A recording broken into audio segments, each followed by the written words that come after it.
Olá, professores, como vocês estão? Bem-vinda à quinta etapa do Proficiência em Movimento. Já chegamos na quinta etapa, né, Erickson? Eita, já passamos da metade e aí é a nossa última antes do tão sonhado recesso, né, do tão esperado recesso. E aí nós vamos vir também com mais descritores focos para que a gente possa trabalhar ainda nesse restinho de semestre, né, e aí focar quando voltarmos também do nosso recesso. Isso. Ainda com números, operações, álgebra e funções, parte 2, porque temos muito descritores, né, dessa etapa, temática, dessa né? temática, né? Então acho que a gente ainda tem mais umas 3 etapas com essa temática. Então, aí o que nós fizemos para esse encontro de hoje? Nós resolvemos trazer poucos escritores, até mesmo porque sabemos que a gente vai entrar em semana de provas, alguns já estão em semana de provas, né? Então a gente não quer quebrar o ritmo da escola, a gente quer fazer com que isso daqui também seja mais um apoio do professor em sala de aula, seja nas provas internas, né, que vocês vão aplicar para os seus alunos, seja também daqui a pouco na prova do Saero também.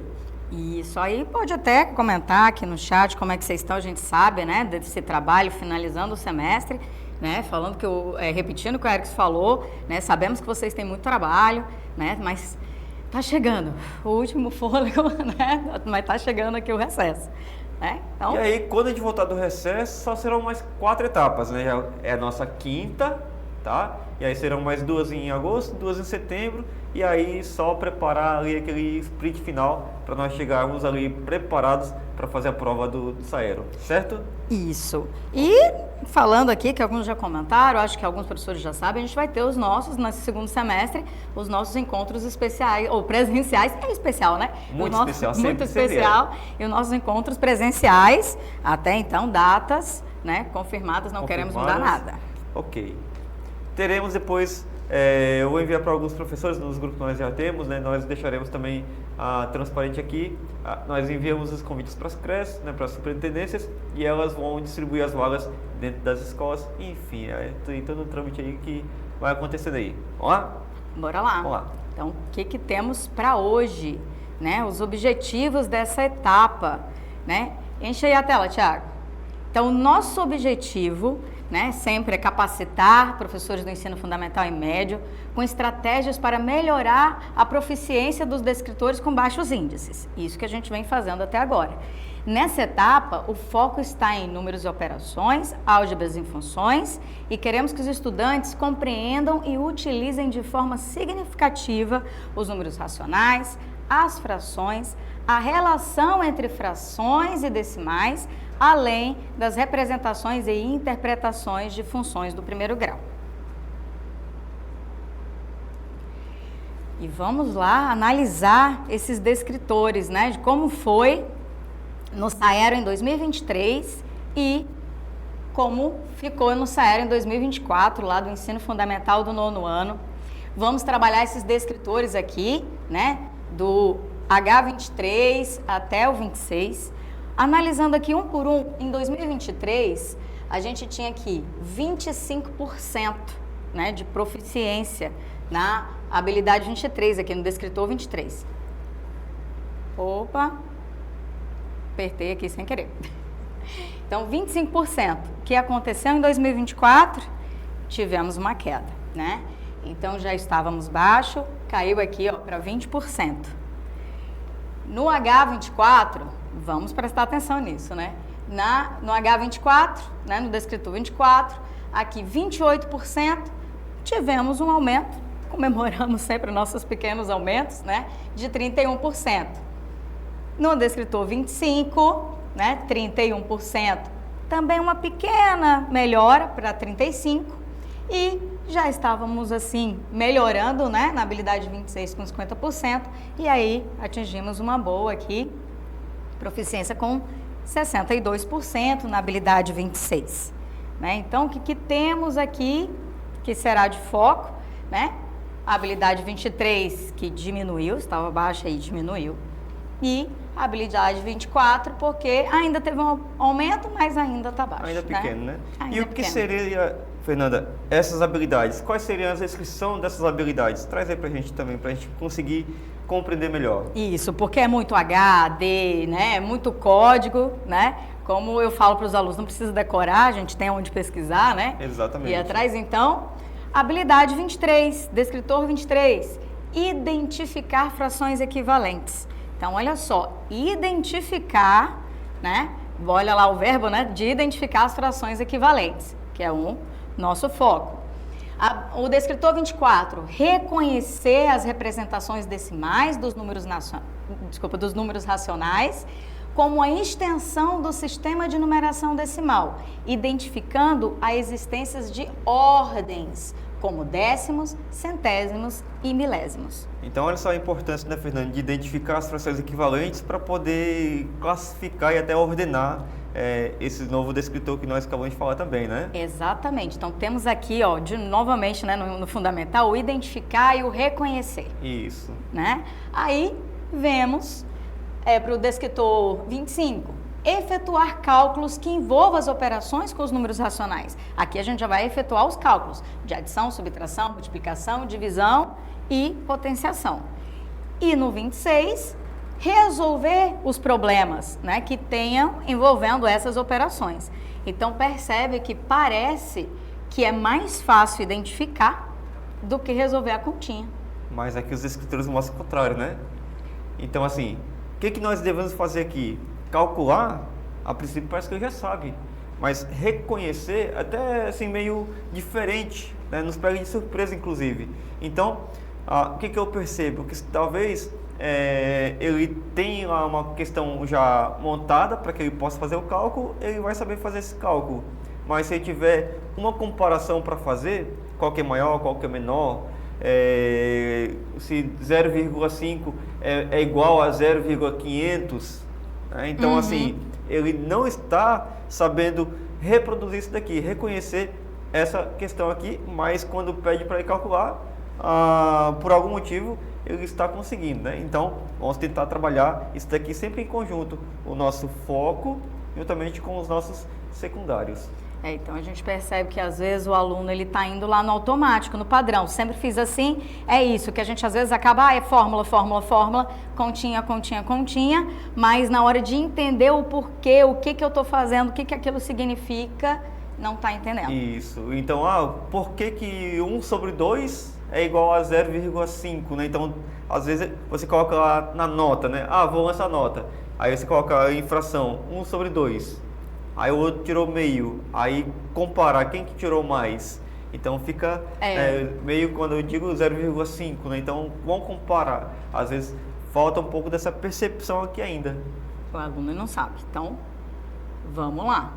E falamos ali dos descritores do Saero, então trazendo aqui para a BNCC, né? Então, o nosso foco 23, a gente tem aqui compreender, comparar e ordenar frações associadas às ideias de partes de inteiros e resultado de divisão, identificando frações equivalentes.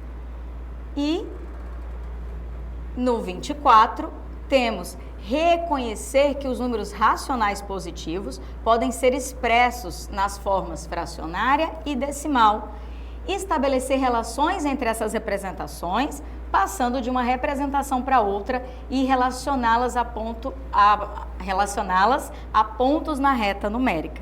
Então, é isso, identificar as frações equivalentes e também saber que essa fração vira o decimal, aonde que ele vai estar na reta, né? Identificar isso e fazer essa relação. Exatamente. E como que é interessante fazer essa ponte aqui com a BNCC, porque ela nos diz exatamente onde que foi passado essa habilidade, né? Onde que o aluno está ainda com essa defasagem e ele está ainda avançando para as séries seguintes, sem ter ainda esse pré-requisito que é comparar as frações, ele fazer essa questão da ordem de grandeza. Então, é um ponto interessante para que a gente possa reforçar ainda mais algo que o aluno não consolidou ainda, né? Então, é aquele resgate para depois sim conseguir a consolidação. Sim, porque a gente percebe que ele...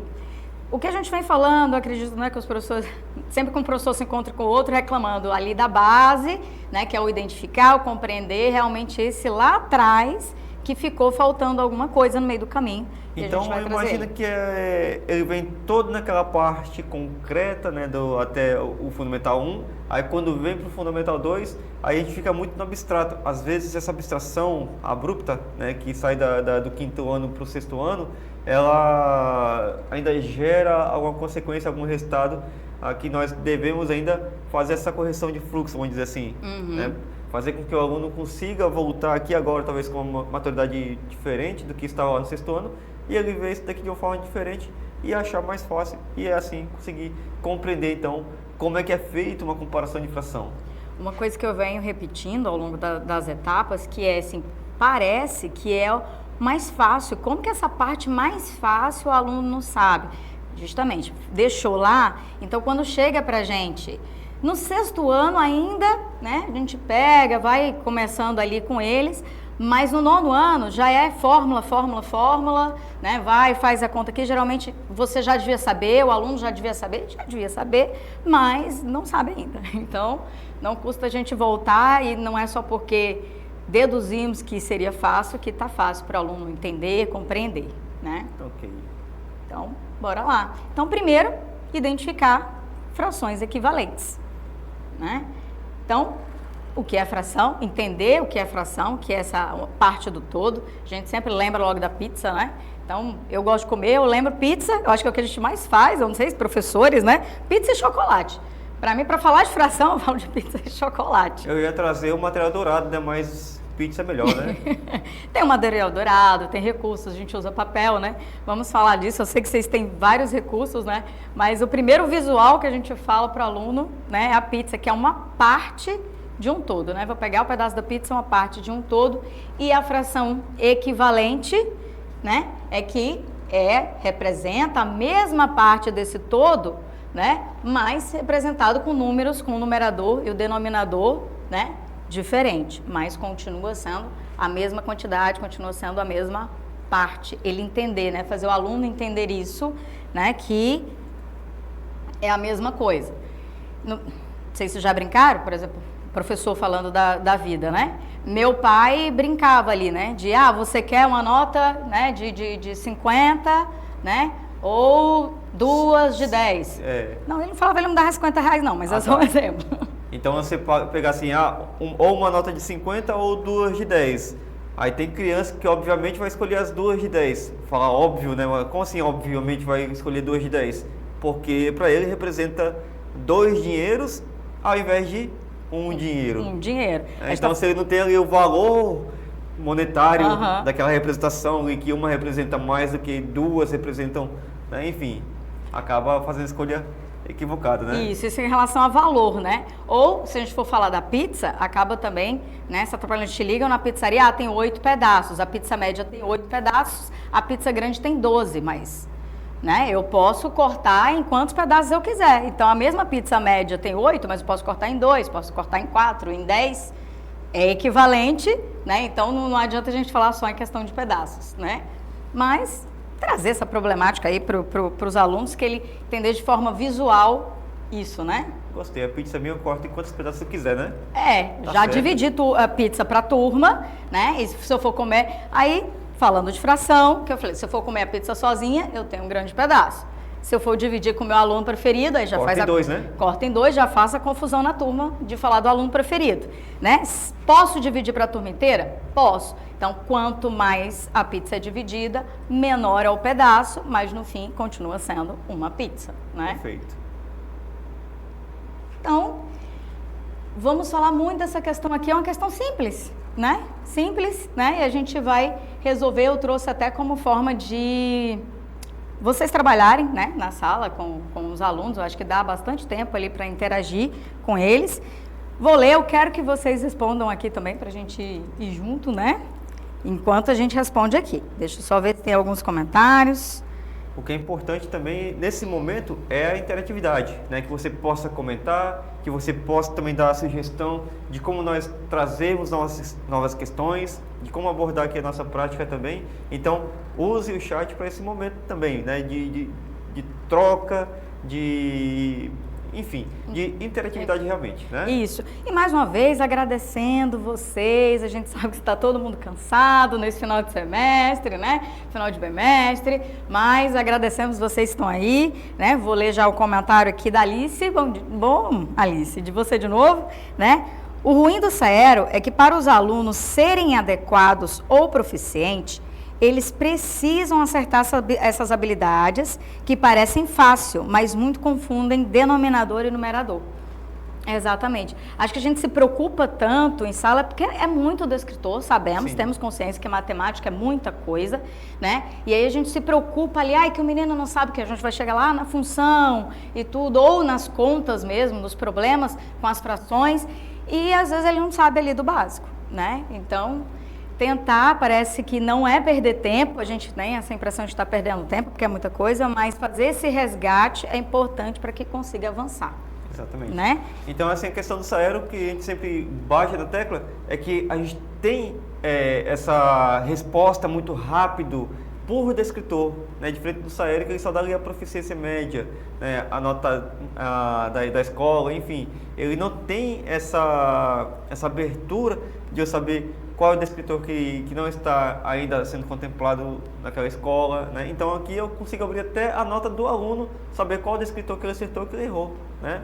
O diretor pode dar o acesso ao professor, o professor tem aquele cuidado de não expor o aluno ou a turma, enfim, todo aquele cuidado, né, no tratamento das informações, e aí ele pode fazer até uma prova ou um trabalho individualizado, ou por grupo, ou por sala, enfim, né? Ver aqueles alunos que estão com as mesmas dificuldades, já separa ali, já treina, já sana aquela dificuldade que ele tem, seja no descritor 1, no descritor 10, enfim. Conseguir então, já olhar de uma forma diferenciada, exatamente, né? Exatamente, vai fazer isso por grupo, né? Pois é, tendo uma noção ali, já um diagnóstico, né? Exatamente. Então, vamos aqui para a questão, Thiago, né? A tela aí, acompanhem comigo. Né? Essa habilidade, ela consiste em conhecer e empregar os critérios de equivalência de frações e expressar relações de proporcionalidade em termos de razões entre números naturais e frações. Então, vamos lá. Dona Júlia fez uma torta de morango e colocou na geladeira. Pedro, seu filho mais velho, comeu 1/3 da torta. Jair, o do meio, comeu 4/12. Marcos, o filho caçula, comeu 2/18 da torta. Ao perceber que os filhos haviam comido a torta, Dona Júlia fez algumas afirmações. Primeira afirmação, 2 filhos comeram a mesma parte da torta. Um dos filhos comeu mais torta do que os outros 2.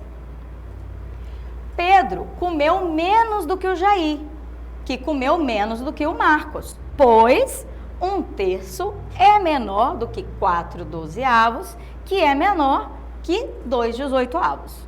E os 3 filhos juntos comeram a torta inteira.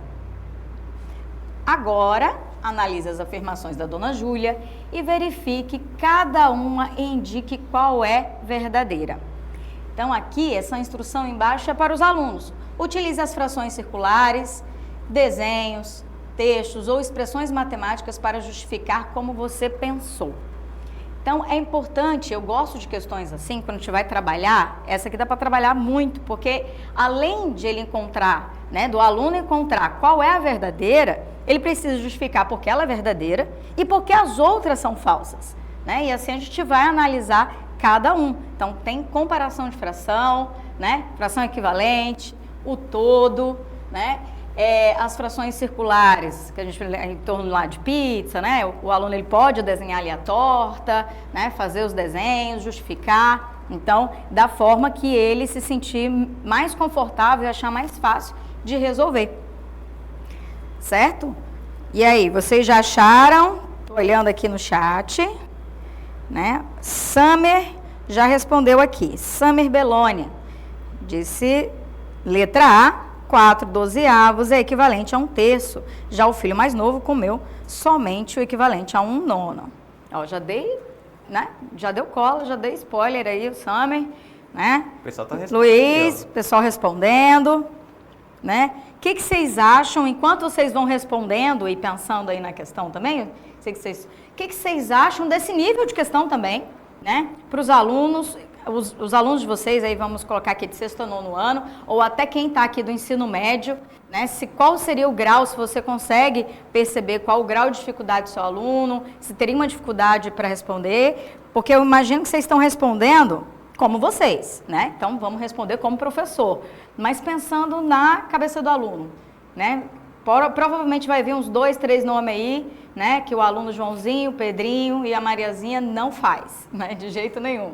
Então, olhando para essa questão aqui, você já tem ali um nível complicador, né, a princípio, de que 1/3, 4/12, né? Quem come 4/12 de uma torta, né? Então, assim, é difícil até de imaginar quando você tem aqui um numerador, um denominador acima de 10. É estranho você ver isso para quando você vai falar de fatias, de pedaços, quando você tem aqui, ó, 2/18, né? Então, é estranho realmente essa representação na cabeça de uma criança. Então, assim, imaginar 1/3, 1/4, 1/5, parece bem simples realmente. Até vai, né? Mas quando passa ali de 10 ali, parece que é algo diferente realmente. Então, a princípio, como que eu devo orientar a esse aluno imaginar esse 4/12? Está aqui as recomendações.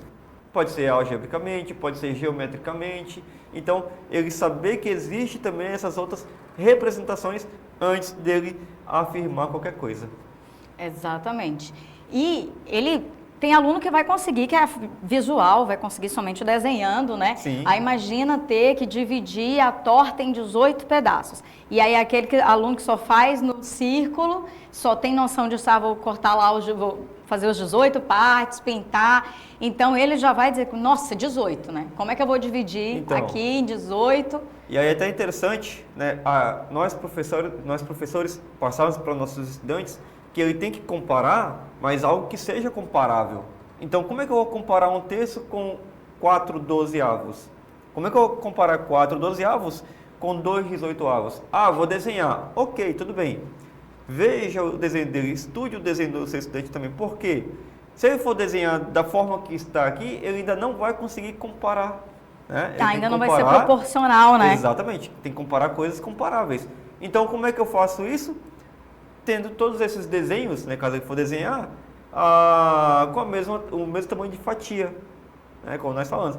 Então, como que é a melhor forma de fatiar essa torta em 3 partes? Eu não vou conseguir atender ao outro coleguinha aqui. Eu vou dividir em 12 partes? Eu também não vou atender a esse daqui. Então, se eu dividir todas elas em 18, aí eu consigo ter a representação de cada um deles. Exatamente. Lembrando, eu sempre comento, divida como se você não estivesse dividindo para o seu irmão. Como se você...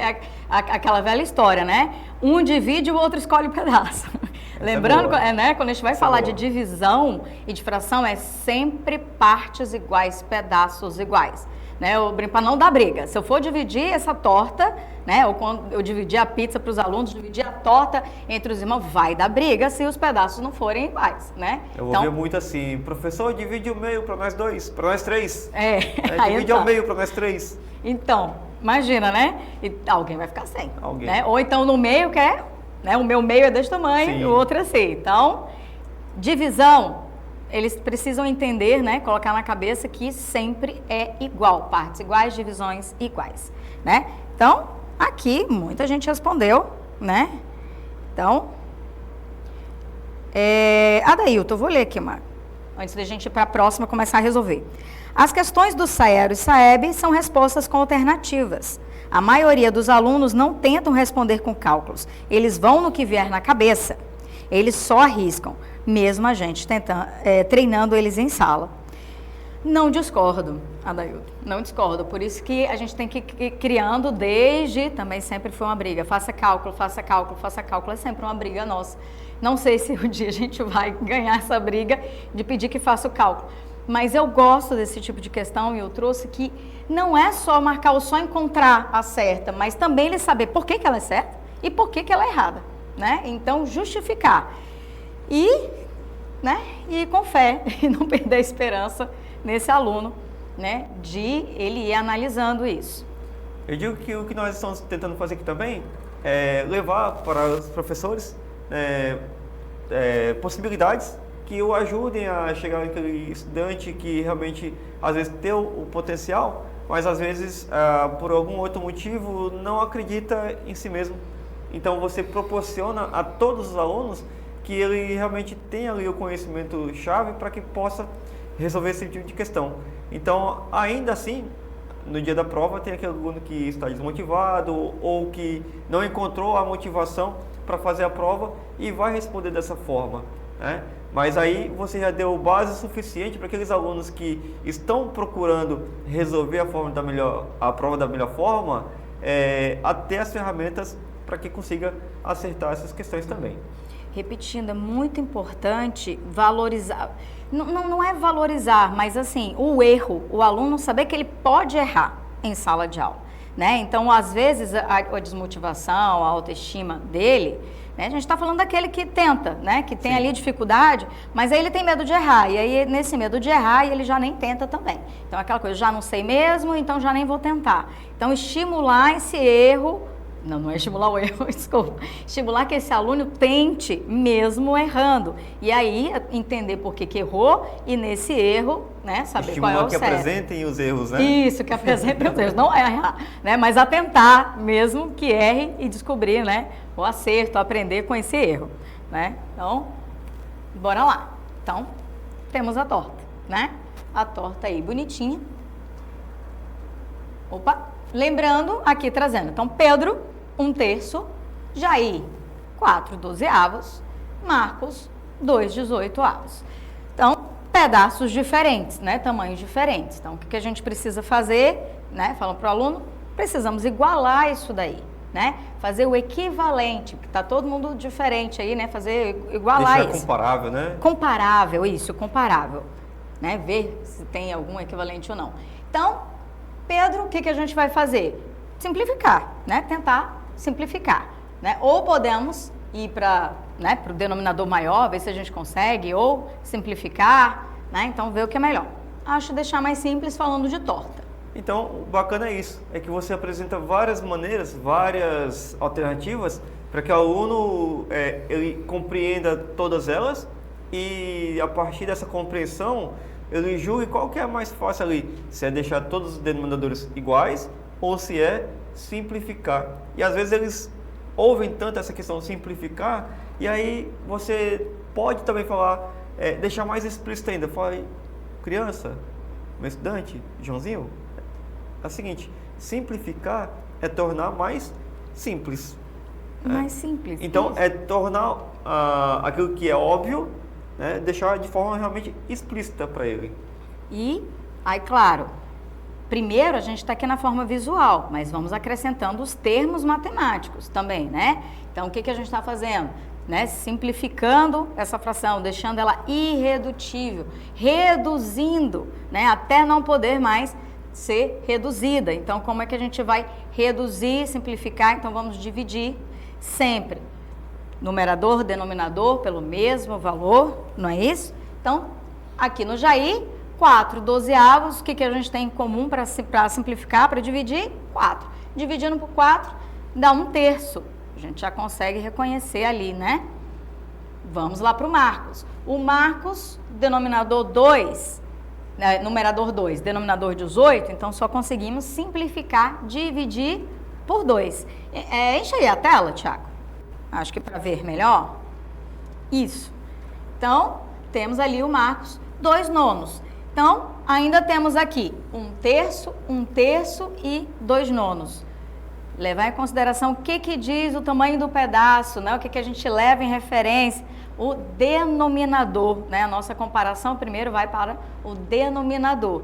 Então, Marcos já está irredutível. Denominador 9. Consigo, né, fazer aqui, ó, Jair e Pedro. Qual é o equivalente? Tem como eu fazer equivalente com o denominador 9? Então, tem aqui o Pedro. Então, para fazer o equivalente, se o denominador é 3, para 9 eu multiplico por 3, né? Então, Pedro vai ficar com 3/9 e Jair com 3/9 também. Então, o que a gente conclui aqui? Pedro, 3 nonos, já comparando, colocando de forma comparável, né? Pedro, 3 nonos, Jair, 3 nonos, Marcos, 2 nonos. Né? Então, agora está comparável. A gente tem aqui os mesmos denominadores. Eu tenho o mesmo tamanho de fatia para cada um deles, né? É o mesmo tamanho, mesma quantidade. A torta foi dividida em pedaços iguais. Para cada um dos 3, agora, né? Para cada um dos 3. Então, agora a gente consegue comparar, né, a quantidade de pedaços que cada um pegou dessa torta. Não é isso? Então, a gente tem aqui, Pedro pegou 3 de 9, que a gente pode falar para os nossos alunos, Jair também, e Marcos 2 de 9. Então, já vimos aqui, Pedro e Jair, 3 nonos iguais, e a quantidade de Pedro e Jair, que Jair pegou, é maior do que a de Marcos, né? Todo mundo acertou aqui no chat, né? E aí, se a gente perguntasse assim, né? Só volta lá aquele último slide lá. Se a gente pergunta assim, eles comeram a torta inteira? Para comer a torta inteira, teria que ser o quê? Teria que ser o meu numerador e o denominador iguais, né? E se eu tenho aqui já o meu numerador, o meu denominador 9, e eu vou comparar lá em cima lá os numeradores, né? Falta o quê? Se o Marcos comer mais um pedaço, aí sim, da torta inteira, né? Que aí vai ficar 9 nonos, né? Somando cada uma das fatias, né? Isso, mas calma aí. Volta. Que a gente dá também, né? Isso, volta aqui. Verdade, no chat. Muito obrigado, meu povo. Eu adoro o chat. O que aconteceu? Eu olhando e eu fiz, gente. Tá certo, olha só. É porque tá errado a do Marcos. O que tá errado só é porque eu esqueci de dividir aqui. Eu fui colocar 2 dividido por 2 deu 2, né? 2 dividido por 2 deu 2.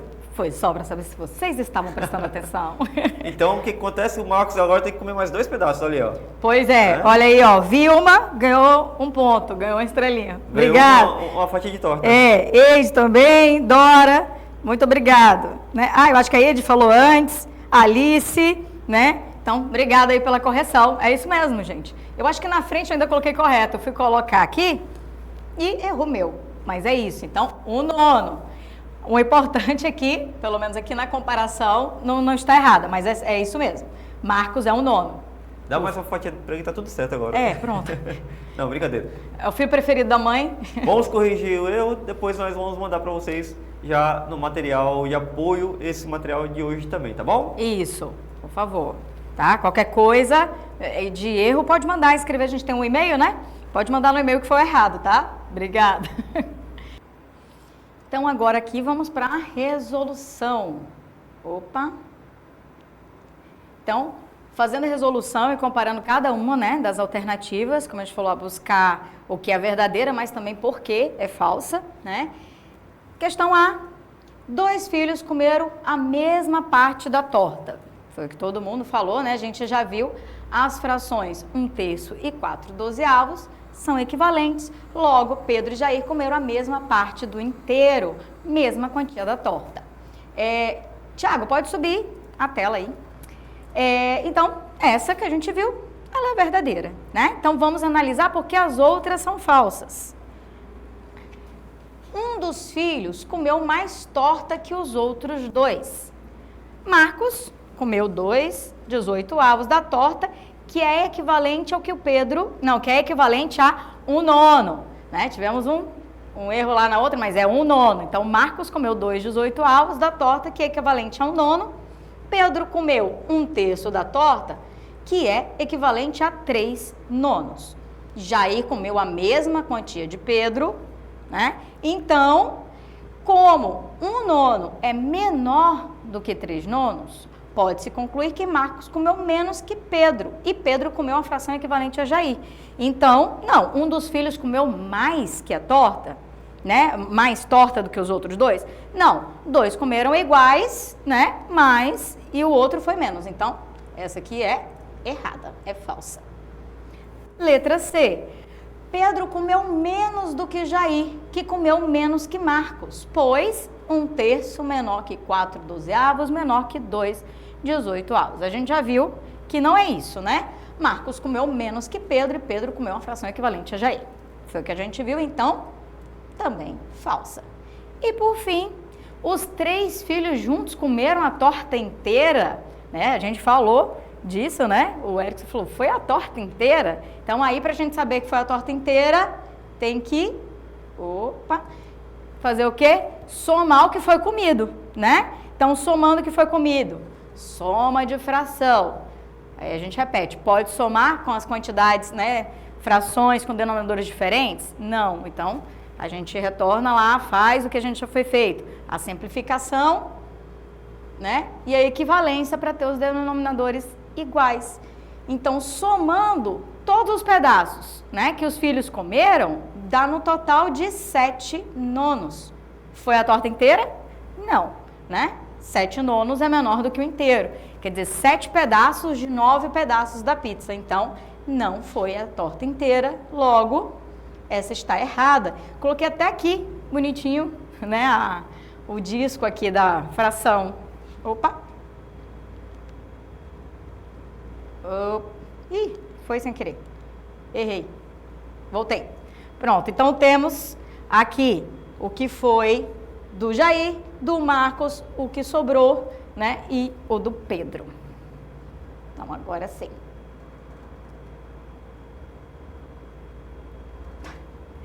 Pode voltar aqui para mim, Thiago.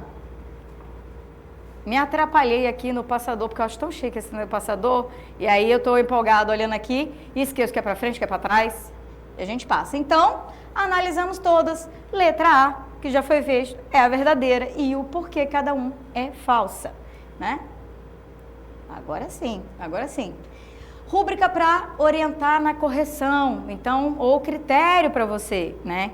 Corrigir ali do aluno, de saber mais ou menos onde que ele está, né? Então, a gente tem ali o nível insuficiente, abaixo da média, intermediário, e o desejável, né? Entra dentro da ideia também do Saero, né? Então, quando você trabalha essa correção por proficiência, né, por rubrica, é mais interessante muitas vezes do que por nota, porque você vai, na verdade, dando ali um norte para o aluno também, ele saber. Isso aqui é interessante também que ele faça, ele tenha essa consciência de que onde que ele está e onde que ele pretende, onde que ele deve chegar, onde que ele deve alcançar, né? Então você parte ali de algumas, de uns níveis já pré-estabelecidos, né? Como que ele está conseguindo resolver aquela questão, e aí sim você consegue traçar ali uma trajetória, né, um norte, onde você deve realmente chegar ao final daquela sequência didática ou daqueles conteúdos também. Isso, a gente consegue ter um parâmetro dos alunos, porque, claro, a gente falou, o ideal, né, no nosso mundo utópico é de que a gente pudesse avaliar aluno por aluno, né, essa rúbrica de cada um, fazer o diagnóstico de cada um, mas tendo um parâmetro geral da turma, porque daí turma por turma a gente consegue já diferenciar, e dentro da turma a gente também consegue saber ali quais os grupos, né, entram aqui no insuficiente, abaixo da média, intermediário, não só pela nota. Exatamente. Né? E não somente sabendo resolver, como a gente viu, sabendo resolver ali a continha ou não, mas sim se ele entendeu. Então, aumenta a tela, Thiago. Ó, então tem do critério pelo domínio matemático e a comunicação e justificativa, né? Do que ele, como ele resolveu, levando em consideração essa questão aqui que a gente acabou de fazer lá da torta, né? Dos filhos comer a torta. Então, insuficiente. No domínio matemático, ele não consegue reconhecer frações equivalentes. E ele é incapaz de simplificar ou converter denominadores. Então, ele está ali insuficiente. Ele não consegue nem reconhecer que é uma fração equivalente. E a comunicação, ele não consegue registrar, tem ausência do registro matemático e sem uso da linguagem ou representações. Às vezes ele nem entende o que é esse equivalente, não consegue entender qual é menor, maior, o símbolo. Então ele não está insuficiente mesmo ali. Abaixo da média, ele até reconhece a semelhança, mas erra na simplificação ou conversão, né? Converte parcialmente. E aí eu já consigo olhar o meu erro lá, consegui, entendi, mas na hora, né, ali uma falta de atenção, alguma coisa. Na hora de representar. Na hora de representar, aconteceu algum erro, né? E nas respostas, na comunicação dele, são respostas vagas, afirma resultado sem explicar o procedimento. Ah, eu fiz porque eu fiz assim, né? Então ele não sabe explicar como que fez. E representações imprecisas, também não consegue ter a segurança ali de como que ele representou cada uma das frações ou da resolução. Já no intermediário, simplifica corretamente, converte para o denominador comum. Então, ele já consegue simplificar e já consegue converter. E na hora da comunicação, da explicação, ele justifica com cálculos claros, mas omite alguns passos, ele vai mais direto, ele não, não faz tudo detalhado e usa desenhos, tabelas, sem detalhar o raciocínio. Ele ainda não consegue se comunicar, sabe fazer, entendeu como fazer, mas não sabe comunicar como fez. E no desejável, o que sonhamos, ele demonstra domínio, simplifica, converte e compara com precisão. Opera as frações, soma, subtração, que foi o que a gente fez corretamente, e no caso das outras contas também, a multiplicação, a divisão, a potenciação. E na hora de explicar, de justificar, ele explica cada escolha. Eu multipliquei o 3/3, o 1/3 para obter 3/9. Então, eu multipliquei por causa disso. Eu dividi para simplificar por causa disso. Ele sabe explicar por que multiplicou, por que dividiu, por que ele fez, por que ele somou, E utiliza notação, diagramas ou tabelas de forma completa. É onde a gente quer chegar ali. Então, nesse caso aqui, Fernanda, é até interessante, por exemplo, se eu for fazer uma avaliação de forma por rubricas, eu posso também fazer aqui para expor de uma maneira diferente, mais divertida até, como se fosse uma gamificação. Ah, você não é insuficiente, você está no nível iniciante, você iniciou agora. Então, assim, eu estou pegando que é uma questão gamificada, não é abaixo da média, você está agora o nível... o level 1, level 2, que é eles, Exatamente. Nível 1, Até chegar aqui fase 1, fase 2, Aí, até chegar no desejável. Então, no chefão. Exatamente. Então, essa questão aqui do nível, você pode até chegar junto com o seu estudante e pedir para que ele faça também o quê? A escolha desses avatares, dessas temáticas, dessas nomenclaturas também. Traz ele para participar da sua avaliação também. Isso, e na hora que ele estiver se autoavaliando, ele pode dizer, eu sei, eu chego aqui, É bom, sim, exatamente. Interessante. Aí você pode levar para outras turmas também, competição entre turmas também, olha só. Olha aí, competir eles adoram. E agora, finalizando o descritor 23, agora vamos para o 24. Reconhecer as representações decimais. Então, ele chega nessa ordem mesmo, A gente vem das frações para decimal, que é essa comparação, Reconhecer as representações decimais dos números racionais como a extensão do sistema de numeração decimal, identificando a existência de ordens como décimos, centésimos e milésimos. O que é esse depois da vírgula? Que a gente só sabe, depois da vírgula. Passando aqui. Então, do que a gente tem dos decimais, desse reconhecimento? Alguns pontos importantes que a gente precisa deixar claro, que o aluno precisa entender. Que todo número racional pode ser escrito como decimal.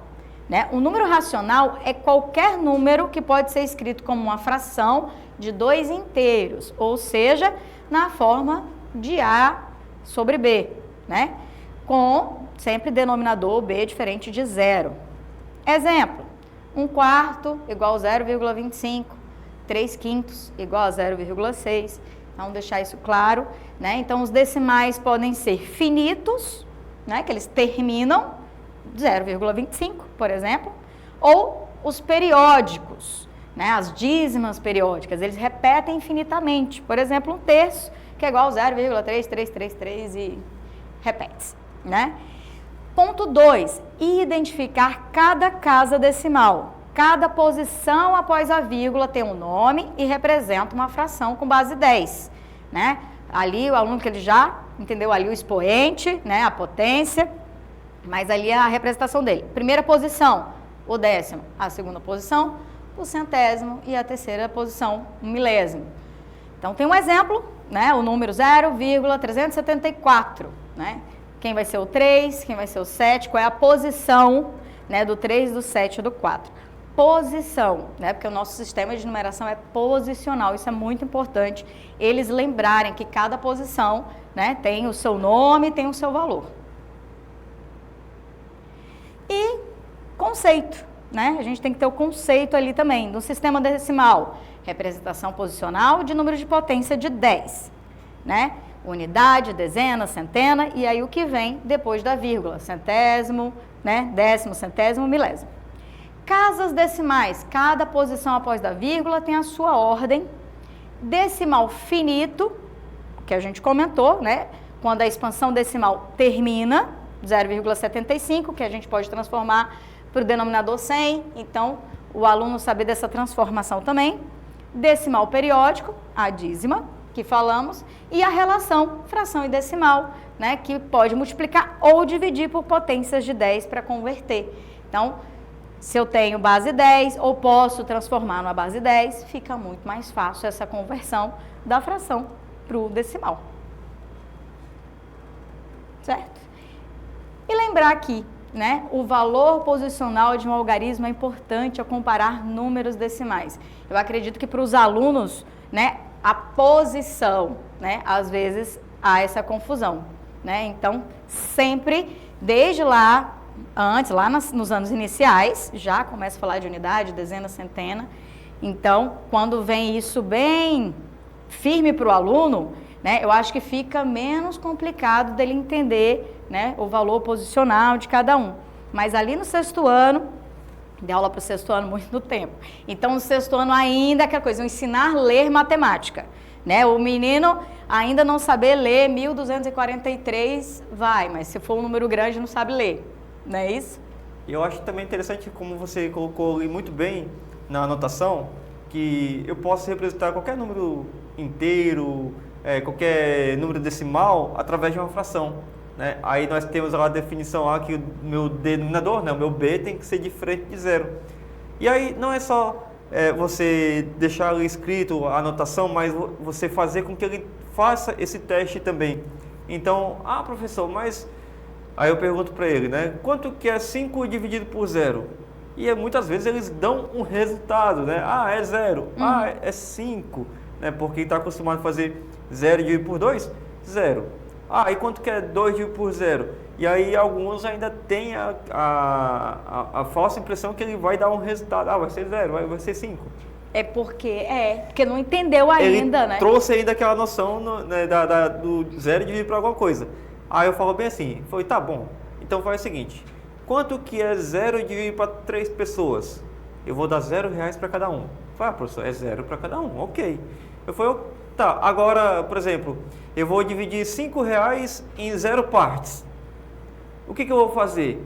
Aí, professor, não vai fazer divisão. Eu falei, exatamente, não tem divisão por 0. Né? Porque ainda que não divida, ele vai ficar Exato. Né? Inteiro, não tem como fazer. Então, no pior das hipóteses, eu estou dividindo esses R$5 para uma pessoa, né? Não estou dividindo, né? Então, quer dizer, estou dividindo, mas para né? Continua inteiro. Agora, dividir em 0 partes, você não está dividindo. Então, o princípio pode parecer assim, um pouco complexo, mas é um entendimento assim que ele vai, na hora que eu olhar assim, uma divisão por 0 não existe, você está falando para ele. Agora, quando ele vai para a área do teste, aí parece que isso fica realmente um pouco mais claro para ele. Ele visualizar, ele entender, que é o que está aqui. Ele sabe, às vezes, de forma, né, automática ali, mas ele não entendeu, não visualizou e não sabe explicar. Às vezes né? me bate um gelo, mas eu falo assim, pega aí uma nota de R$5, divide em 0 partes. Aí eu fico com medo. De cortar. Me dá um medo, mas enfim, eu arrisco às vezes, tá? Meu Deus, ainda bem que eu não tenho nem R$5 para poder.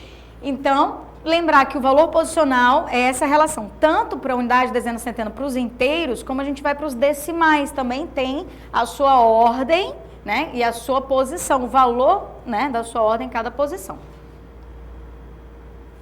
E aí, eu gosto da tabelinha, né, dessa forma lúdica inicial, né, para a gente poder visualizar, para entender o conceito. Então, lembrar dos valores em decimais. À medida que a posição do decimal do algarismo avança para a direita, o valor diminui 1/10, né? A mesma ideia, que ele vai para a esquerda, os números, tanto os inteiros, na reta posição, ele vai aumentando, né? Para a direita ele vai diminuindo. E aí, na tabelinha, né, a gente sempre faz, eu acredito que vocês façam, a tabelinha de unidade, dezena, centena, unidade, milhar, né, de ordens e classes. Então, a gente tem aqui, dos inteiros, unidades, daqui. Quando vem para os decimais, é interessante até colocar aqui, né, uma coluna da vírgula, né, porque daí vem os decimais, né, vem a parte da coluna ali, das colunas depois da vírgula. E aqui é tão importante para que ele consiga compreender na hora de fazer as operações. Por exemplo, se eu for fazer soma ou subtração, eu tenho que ordenar aqui para que a vírgula que fique embaixo da vírgula, porque senão eu não vou conseguir fazer a conta de forma correta. Então essa questão de colocar a coluna da vírgula é importantíssimo. Exatamente, porque a gente já vê nas operações simples, né, das 4 operações, que ali no adição ou subtração, a posição já vai interferir. Quando vem aqui para números decimais, então, essa posição, se não colocar na posição correta, já não dá certo. Exatamente. Né? Então, algo que é bem simples, que é somar e subtrair, se eu não tiver essa intuitividade de colocar vírgula embaixo de vírgula, vai errar sempre, né? Vai errar sempre. Então, aqui, bonitinho, né? Só para, né? Para dinâmica, para brincar, para falar para os alunos, tá? O que você acha, né? Adivinhe qual a resposta, qual a fruta que você acha que pesa mais. Então, temos aqui uma uva e temos aqui cereja, né? A uva, 0,2 quilos e a cereja, 0,05 quilos. Né? Então, fazer essa brincadeira, professor, qual que você acha que pesa mais? Eu acho que o 5 é maior do que o 2. Né? O 5 é maior do que o 2. O aluno pode ver como é visual, 5 é maior do que 2. Mas uva, aí eu vou pensar na uva. A uva, ela tem mais volume. Aqui tem mais, mais frutas do que ali, né? Então, pode ser da forma visual, né? O visual pode induzir realmente ao acerto aqui no caso, né? E essa aqui é uma enquete, não é nem certo e errado inicialmente. É só para fazer essa brincadeira, né? A gente fala até dos alunos da nota, eu sempre coloco nota, cada questão fica mais fácil, até para eu calcular a nota final da prova, né? Ali a questão vale 1, então eu divido em 4, 0,25, de acordo com os critérios que eu coloquei de correção ali. Então, tem aluno que tira 0,25, na questão o outro tirou meio. Aí o outro acha que o 25... O 0,5 vale mais, quer dizer, o 0,5 vale menos que o 25. Do que né? o 0,25. Porque 5, 25, aí vai ter essa comparação, né, por causa da posição. E aqui algum aluno pode colocar que a cereja pesa mais, né, porque é 5 e não é 2. Eu aqui, né, eu como me colocando no lugar de aluno, ainda posso observar assim, eu sei que 0,2 é maior do que 0,05, né, por conta daqui realmente a posição. Mas o que cria também outra dúvida na cabeça dos estudantes é quanto a 0,051. Vamos colocar aqui mais um numeral aqui, né? Lá na casa do milhar, tá? 0,051. Então, parece que ele apaga, né, tudo que tem antes do numeral, né? Tira os zeros, aí só lê o 51 e o 2. Aí realmente parece que fica muito maior do que já é, né, na cabeça dele, né? Eu sei que 51 é maior que 2, pronto, acabou. Ignora a posição, ignora a vírgula, né? Tudo isso. Aí eu brinco ainda com eles assim, finja que é, na verdade, o quê? Uma revelação de uma mágica. Tampe todos os números, depois a vírgula. E vai passando unidade por unidade. O que aparece primeiro? É isso que você vai comparando. Exatamente, que é o que a gente vai ver aqui, né? Então, colocando em ordem crescente, né, os números ao lado encontra-se. Então, para colocar na ordem crescente, justamente isso. Eu tenho um monte de número, né, com vírgula aí. Tenho x igual a 0,02. Aí eu falo bem assim, começa pelo número inteiro. Aí você olha assim, todos os inteiros são iguais. Tudo zero. Pois é, como é que a gente faz? Então, inicialmente, né, eu acredito que o aluno ele ter noção dessa organização, né? Já que é posicional, a gente organizar a tabela, que ela fica visual. Ou já colocar um embaixo do outro, mas eu acho que a tabela ajuda ali, o aluno que tem uma letra ali maior, menor, dá para dar esse problema de letra. Olha a coluna da vírgula aí, né? Aí... Olha a coluna da vírgula. A coluna da vírgula, deixa ela bem bonitinha para ficar um embaixo do outro, né? Então, temos ali colocado bem bonitinho o X, o T, o Y, o W e o Z, né? E nessa comparação também ajuda, mas e esses em branco, né? Esses vazios, né? Essas células vazias. A gente pode incentivar o aluno preencha com 0 essa posição. Né? Completar, porque ali no X eu tenho 0,02, então eu tenho a posição na unidade dos inteiros, tenho 0 inteiros, tenho 0 décimos, 2 centésimos, se não aparece milésimo, então é 0 também, né? Não é que ele não existe. Agora eu consigo enxergar que o X é 20 e o T é 25 alguma coisa, né? Agora Por já mais que eu não saiba ler o que é, mas eu sei que é 20 e 25, já estou comparando já. Já conseguiu, ficou mais visual para o aluno, né? 20 e 25. Aí, vamos lá para o Y. Também, ele não tem centésimo e não tem milésimo, é só o 0,2. Então, preenche com 0. Então, Ainda não sei falar esse negócio, mas eu sei que é 200. é 200, 0,200 Então, eu tenho aí, né? Aí, e o Y, 0,12, então, vira um 0,120, ele vai entender que é a mesma coisa, é só a posição, né, ali. E o Z, 0,001. Agora conseguimos comparar, aí a gente vai por ordem, né? Lá dos inteiros, aí a gente olha inteiro. Tá tudo igual, né? Tudo igual. Tudo zero, então não tem ali, são todos iguais, então vamos para o próximo, logo após a vírgula. Que é quem? Os décimos. Então, de décimos, a gente tem ali o maior deles, o 2, o Y. Então, tudo bem que é na ordem crescente, então a gente já sabe que o último aqui vai ser o Y, né? Que é o 2. Então, a gente já olha, já pode até olhar nas alternativas. Então, o que tem Y aqui como último aqui, como o maior, ou é a letra B ou é a letra C. Isso, então tá ele, porque ele é 2. Então, eu já descarto logo a letra A e a letra D. Isso. E logo depois aqui nos décimos do 2 vai vir quem? O 1. Né? Que é o Porque W, né? O W. O resto tá tudo zero. Então, se o aluno já for ali formatando a tua resposta, ele já sabe que vai ser a letra B, porque a letra B é o que tem o W, né, como o segundo maior, né? Ou seja, na ordem de crescimento aqui, né? Eu termino com W e Y, né? Pronto, né? Então a gente já conseguiu matar, mas vamos ali conferir os outros, Com né? certeza. No décimo, a gente viu então que o maior ali é o Y e depois o W. No centésimo, já eliminando o Y e o W, a gente tem o quê? X e T tem 2 e o Z, 0. Então, pelos centésimos, X e T estão iguais. Não é isso? Então, eu já sei que o Z é o menor deles, né? O Z é o menor deles. Agora, então, quem que é o maior? Se é T ou se é X, né? exatamente. E aí, por último, no milésimo, a gente colocou lá o 0 e o outro 5, né? Então, ficou sendo o T daqui, né? Exato. Então, olhando, ó, 20, 25, aqui a gente consegue comparar. Então, na ordem do menor para o maior, Menor. Z, né? Depois, X, depois o T, o W e, por fim, o maior de todos, o Y, letra B. Será que a gente consegue clicar aqui? Clicou e envia. Resposta correta mais uma vez. Resposta correta. Ensaiamos essa parte. Ensaiamos, né? Olha aí. Eu gosto muito desse trabalho de tabela. Imagino, né, que vocês façam tabela já com o aluno de vocês. Acho importante ele organizar as ideias, né? Então, sempre tem um problema, né? Ou uma confusão nisso aqui. É muito número. Então, organizar essas informações, tudo que tem, fica mais fácil para ele visualizar e entender, né? Então, só colocando na tabela organizado um embaixo do outro, a vírgula lá bonitinha, já ali de primeira, praticamente, já conseguiu encontrar, né? Fazer essa análise. Já consigo comparar, já consigo operacionar entre eles, né? Então, entender organiza bastante, né? Entender a posição, entender do 0,2 e 0,200 é a mesma coisa, Sim. Né? Então, principais motivos para os erros, né? Gente, me perdoem.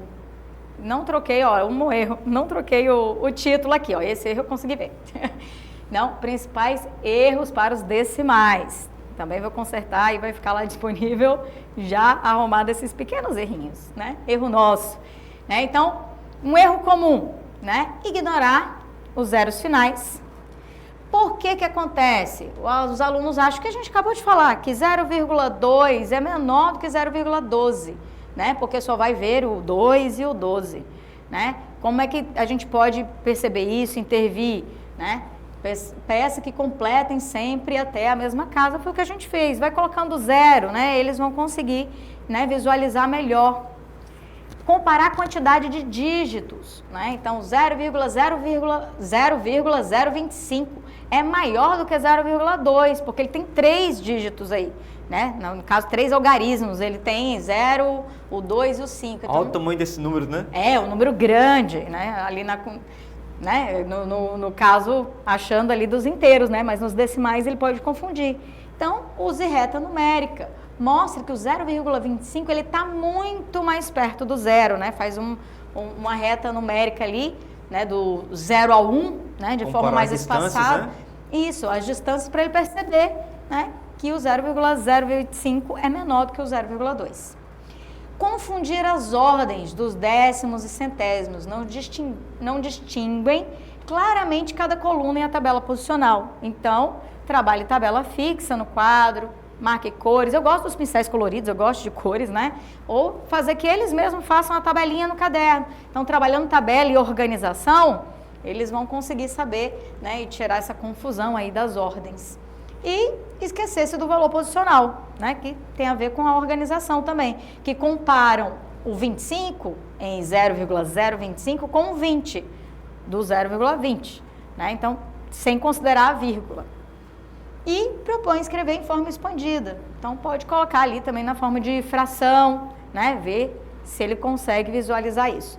Mas eu acredito que a tabela e a organização já ajuda. E a reta numérica é uma das nossas principais ferramentas ali para o aluno conseguir visualizar. Quanto mais ferramentas matemáticas você tem, né, para você discutir sobre tal assunto, é aquilo que vai ajudar com que ele construa essa argumentação matemática, né? Isso, ele ter mais recursos para visualizar, melhor, né? Cada um pode entender de uma certa forma e ajuda. Pronto. E aí chegamos aqui então ao ensino médio. É o ensino médio que nos traz aí alguns descritores que precisamos ainda aumentar esse avanço, né? Esses índices que tivemos lá em 2023 para 2024, alguns trouxeram aí um certo crescimento, mas a gente vai ainda trabalhar mais ainda para que esse crescimento ele possa ser ainda mais robusto, né? Então, por exemplo, aqui, ó, as habilidades 14, ele teve um decréscimo, né? De 35 para 30, a habilidade 15 de 22 aumentou para 25 e a habilidade 16 de 25 para 31. Veja que todas elas ainda estão na mesma linha de proficiência, né? Ainda está abaixo de 40, que é o abaixo do básico. Nós queremos todas as habilidades ter no mínimo pelo menos 40 pontos, né? 40% de acerto, para que a gente consiga ter aí uma evolução ainda melhor na nossa nota, na nossa proficiência média. Um respiro, né? E a gente percebe que a gente vem repetindo, né? Que vem lá do fundamental, essa base, para chegar aqui, né? Que o ensino médio está crescendo, mas alguns melhoram, algum, né? Descritor vai diminuindo, mas a gente precisa avançar. E aí a gente entende que quanto mais avançado é a série, mais fatores influenciam para que essa nota aqui ela cresça de uma forma menor ou de repente ela tenha uma queda de percentual, né? Mas vamos lá. O que seria aqui essas habilidades? Antes disso, o que a gente vai trabalhar como foco dessa etapa? O descritor 14, né? A habilidade 14 e a habilidade 15, que é os que estão com menor percentual aqui. Mas por que a 16 também não seria o nosso foco? Porque apesar de estar com 31, mas houve que já um pequeno crescimento, tá? E é claro que trabalhando a habilidade 14 juntamente com a 15, né, nós iremos também fazer essa introdução para a habilidade 16. Ela será, na verdade, o que? Um complemento. Né, será uma sequência. Isso, lembrando, não é porque o foco é o que a gente fala aqui na formação, que não vai estar na sequência didática, né? O outro que não está contemplando também, que a gente não tem que trabalhar. Exatamente. Né? E aí até aquela sempre a ressalva. Veja se nessa escola essas habilidades que nós identificamos como um fator comum ao Estado, né, se ela condiz também com a realidade da sua escola. Na minha escola o 16 é que precisa melhorar ainda mais. Então, vão estar contemplados também com habilidade secundária, mas aí na sua escola você pode também adotar como fator foco também. ok? O importante é que a gente consiga caminhar sempre para o mesmo objetivo, que é aumentar essa proficiência, perfeito? Bom, então, o que seria cada uma das habilidades? Olha só para a habilidade 14, resolver problemas que envolvam uma fração, uma função do primeiro grau, né? Habilidade 15, o que é a habilidade 15? Analisar crescimento e decrescimento, zeros de funções reais apresentadas em gráficos. E a habilidade 16, identificar o gráfico que representa uma situação descrita em um texto. Então, mais uma vez, se eu consigo interpretar e resolver a habilidade 14 e a habilidade 15, a 16 ela também, de certa forma, irá ser trabalhada intuitivamente, vamos dizer assim, né? Nessa mesma sequência. Isso. Então, opa, eu voltei, né? Agora é minha vez agora de se atrapalhar aqui com o passador, né? Vamos lá. E aí, o que é a habilidade 14 comparada lá com a habilidade da BNCC? Então, nós vimos lá que a habilidade 14 ela é só um recorte do que está na habilidade da BNCC, né? Que é resolver e elaborar problemas com ou sem uso de tecnologias digitais que envolvam as linguagens algébricas e gráfica das funções polinomiais do primeiro grau por meio de diferentes estratégias. Enquanto que a habilidade 15 é analisar o comportamento das funções reais, seja o crescimento ou decrescimento, zeros e os sinais das suas variações, né? Com base em suas representações algébrica e gráfica em diferentes contextos. Isso está lá na BNCC, na página 602, tá? E aí, olha só, nós temos também aqui habilidades focais lá do ensino fundamental, que são pré-requisito para que o aluno consiga desenvolver essas habilidades aqui também. Olha só essa habilidade que é lá do 7º ano, habilidade 18, que é resolver e elaborar problemas que possam ser representadas por equações polinomiais do primeiro grau, redutíveis à forma ax mais b igual a zero, fazendo uso das principais propriedades de igualdades, né? E aí eu posso dizer o seguinte, que essa habilidade, ela introduz o conhecimento de uma equação do primeiro grau e ela desenvolve o raciocínio algébrico e a resolução de problemas. Enquanto que a habilidade 6, lá do 9º ano, diz o seguinte, representar e analisar funções do primeiro grau. Olha, na habilidade lá do 7º ano, eu estava falando de equação ainda, né? Uma introdução aqui à função. Já que no 9º ano, eu já estou falando de função realmente, né? Funções do primeiro grau, por meio de tabelas e gráficos, identificando pontos, imagens e contra-imagens e descrever suas características. E aí eu posso trabalhar de que forma? Trabalhar a noção de função como relação entre variáveis. Eu posso também o que? Esse conteúdo ele explora representações numéricas e algébricas e gráficas, né? E por fim aqui eu trago também a habilidade 7 lá do 9º ano, que é resolver. Olha só, pela primeira vez eu estou resolvendo, né? Estava só representando por enquanto, tá? Agora estou resolvendo e elaborando problemas que envolvam funções do primeiro grau, utilizando diferentes representações e estratégias. Isso aqui pode servir para aplicar funções em contextos reais e também estimular a modelagem matemática. Então, quando eu falo de modelagem matemática, eu estou falando também de o aluno saber aonde que isso daqui vai servir na vida real. Não é só no problema matemático da escola, mas, por exemplo, eu vou comparar aqui uma função dentro de uma tabela. Tá, eu coloco 1 litro de combustível no carro, eu gasto R$5. 2 litros de combustíveis, R$10. E aí eu vou construindo essa tabela, né, essa função a partir de agora. Mas ficou complexo entender isso daqui. Ok, então vamos lá na cantina. Picolé, só para mim, R$8. 2 picolés dá R$16. Então eu vou construir algo, eu vou fazer essa modelagem de uma forma que fique interessante para o estudante. O meu plano de celular, se eu não gastar nada além do plano, é aquele valor X, pronto, acabou. R$35. agora eu tenho também outros benefícios, que são canais de streaming e tal. Então é 35 mais, sei lá, R$ 10 por semana. Então ele já vai construindo ali uma outra função a partir dessas informações que são dadas. Então, fazer essa modelagem matemática, mostrar que é possível você ter um cálculo real de um consumo de internet, de um consumo de seja lá o que for que você vai mostrar para ele, ele consegue ter ali, dar uma importância maior para a função também. E o que é função, Fernanda? Função. Eu digo bem assim, o que é função para você? Aí eu falo assim, como é que você vem para a escola? Eu venho de bicicleta.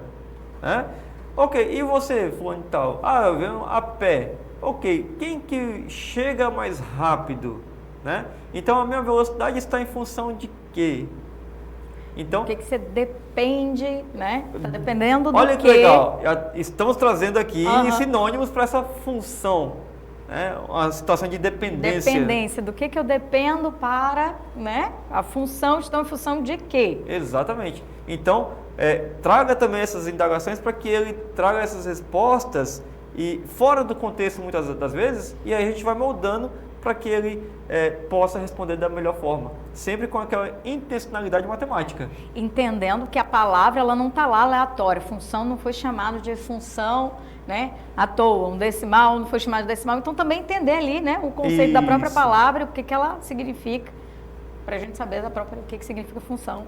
Perfeito. Então, essas comparações, essa conversa, essa roda de conversa entre eles é muito legal, Tá lá o contexto, tá lá a definição, agora vamos discutir o que significa isso, Muitas vezes não tem que partir só do professor, a função é isso, pronto, acabou. A definição fria, Construir junto com eles essa definição e aí essa parte fica ainda mais acessível ao conhecimento, Ele consegue massificar melhor essa definição.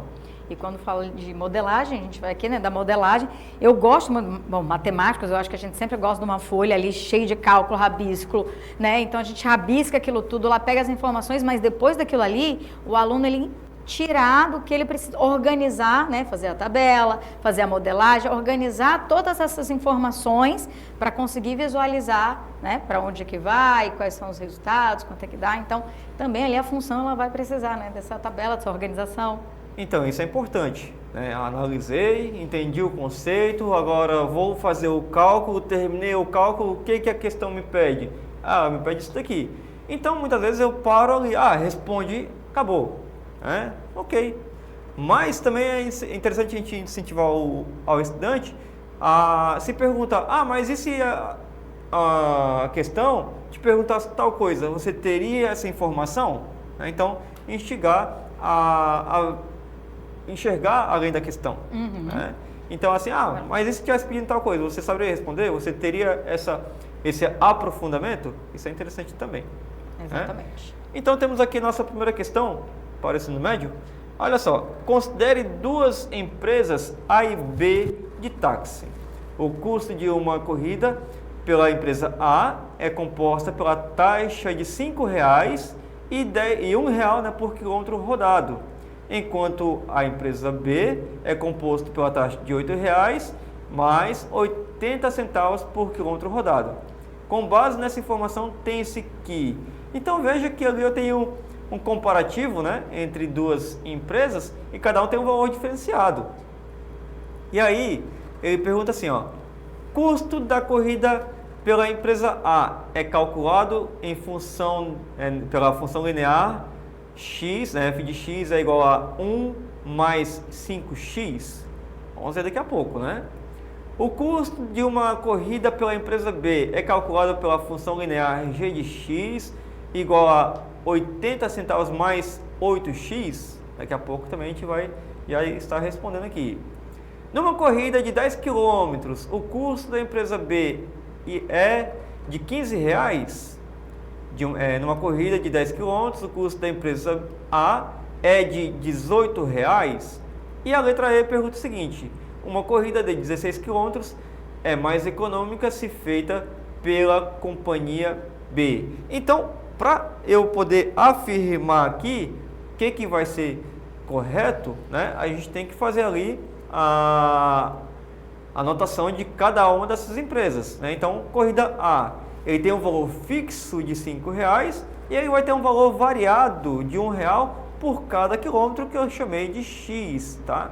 Então, sempre incentive ao estudante a procurar o que é o teu valor fixo, o que é o teu valor variável, né? O que vai variar, o que vai depender de alguma coisa, né? Então, olha só, variação, dependência, tudo isso é a nossa função, né? Então, a quantidade que ele vai pagar está em função da quilometragem que ele vai percorrer, tá? Então, olha se eu fosse responder a letra A, né?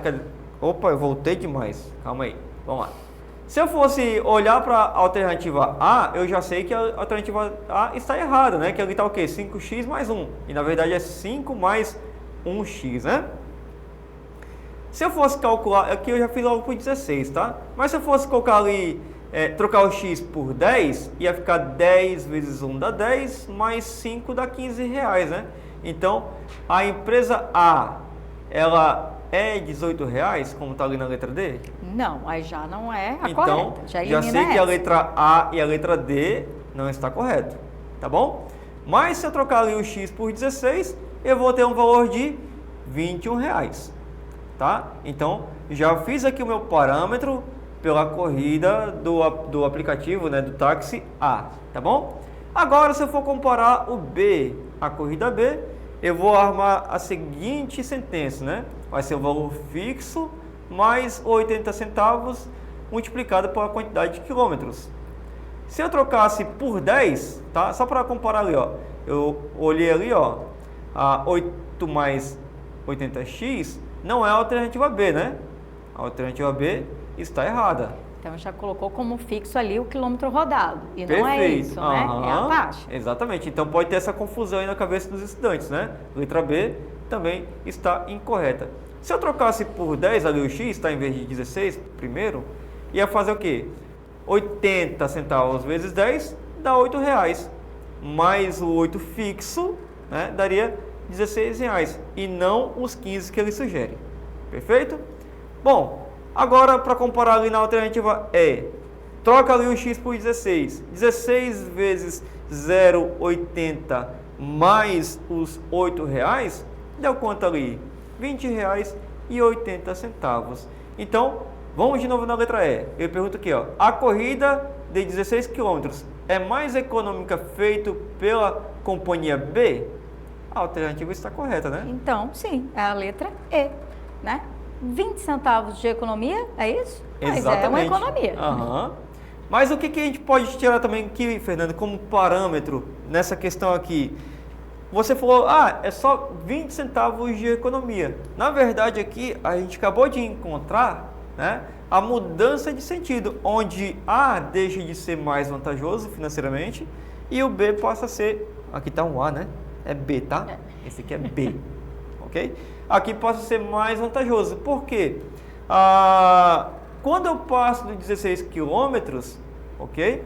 A partir de 16 quilômetros, qualquer corrida feita pelo táxi B vai ser mais econômico, tá? Qualquer corrida feita menor que 16 quilômetros vai ser mais vantajoso por A, tá? E aí como é que eu faço essa comparação também? Você pode incentivar para que o aluno encontre esse ponto de mudança, né? Compara ali as duas sentenças, fala, a partir de que momento ou qual é a quilometragem exata, né, quilômetros e metros, o aplicativo A, o táxi A vai ser o mesmo preço que o aplicativo, o táxi A vai ser esse mesmo preço. Ou se eu for andar mais quilômetros, né, for mais longe, sim, né, se vai continuar sendo mais barato ou vai virar mais caro, qual que é o melhor? E aí é uma situação. E aí você consegue comparar também, de novo, planos de internet, né, streaming, enfim. O que é para o uso dele? Tem um que me oferece vantagem se eu usar determinado produto. Mas eu não uso esses produtos, então de repente outro streaming vai ficar mais em conta. Então fazer sempre essas comparações nesses preços que estão muitas vezes embutidos, né? E ele não consegue ter essa comparação. E o ponto, focar aqui para o aluno também ele entender, né, do entendimento. O que é o fixo e o que é o valor fixo e o que é o valor, né, variável, né? Isso. O que está fixo e variável aqui. Porque a princípio é mais convidativo eu ir no valor fixo que está mais em conta, né? Ah, você vai pagar aqui uma mensalidade de R$300 e depois você vai pagar uma entrada de R$300 e mais uma mensalidade de 30. Enquanto que o outro, a mensalidade é de 500, a matrícula é de R$500 e você vai pagar só 10 de mensalidade. Então, assim, quando tem essa disparidade entre matrícula, entre valor fixo e mensalidades, às vezes ele opta pela aquela matrícula, né, aquele valor inicial, mais em conta. Só que a longo prazo, né, vai sair mais caro. Vai sair mais caro. Pode sair mais caro, ou né? valor maior ou menor, enfim, ele vai conseguir fazer essa análise, né? Exatamente. Então, ter esse senso crítico é importante a partir, né, do entendimento matemático, ok? Então, conseguimos analisar aqui as questões. Aí eu tenho aqui a segunda questão, também envolvendo aqui funções, né? Agora eu vou olhar ali para o gráfico e vou tentar enxergar onde que é crescente, onde que é decrescente, né? Então, o que eu mostro aqui para o aluno? Que se eu vou avançando conforme aqui a setinha me indica, né? Eu vou avançando para a direita, olha só, né? Eu ia falar a esquerda nessa Eu vou avançando para a direita, conforme eu vou avançando, o que acontece com o Y? Ele está decrescendo nesse mesmo trajeto aqui. Aqui, ó, continua avançando e agora eu estou crescendo com o Y, né? Então, eu consigo ter essa noção, essa percepção, onde que é crescente, onde que é decrescente, tá? Enche a tela, Thiago, por favor. E aí, olha só, observe o gráfico de uma função do segundo grau a seguir. E aí, de acordo com o gráfico, analise as afirmações. O gráfico acima, na verdade ali do lado, né, representa uma função estritamente crescente. Olha a importância aqui agora, Fernanda, do vocabulário. Estritamente, é importante e ajuda os professores de português a saber interpretar também e a linguagem matemática Isso. também. Mas aí você fala para o aluno, qual é o contexto? Estritamente crescente. O que seria esse estritamente? Né? Então, ela é toda ela crescente? Então, nós estamos vendo ali que tem uma parte que ela não é crescente, né? Que ela está diminuindo, ela está indo para baixo, vamos dizer assim, né? O gráfico, né?